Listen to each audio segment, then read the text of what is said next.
রাজধানীতে উত্তাল ধানমন্ডি ৩২, ছাত্র জনতার ঢল। আলোকিত টিভি নিউজ ডেস্ক।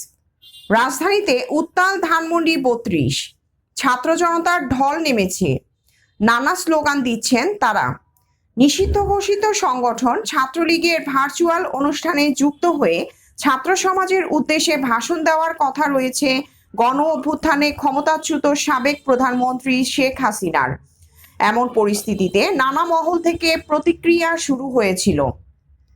বৈষম্য বিরোধী ছাত্র আন্দোলন বলছে, খুনি গণহত্যাকারী ফ্যাসিস্ট হাসিনার কোনো বক্তব্য যদি মিডিয়াতে প্রচার করা হয়, সেটার পরিণতি সেই মিডিয়াকেই নিতে হবে।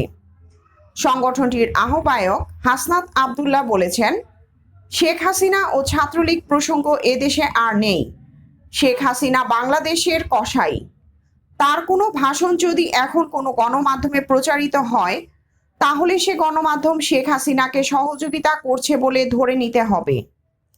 এক সংবাদ সম্মেলনের প্রশ্নোত্তর পর্বে হাসনাত বলেন, 5 আগস্টের পর শেখ হাসিনা ও ছাত্রলীগ চ্যাপ্টার ক্লোজড।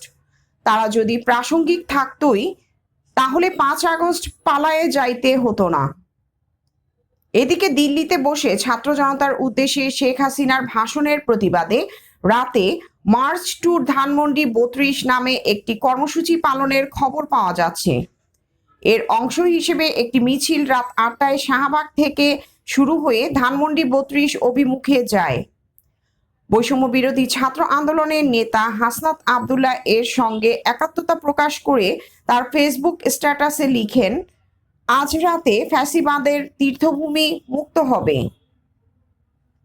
প্রিয়াঙ্কা মল্লিক, আলোকিত টিভি নিউজ ডেস্ক, ঢাকা।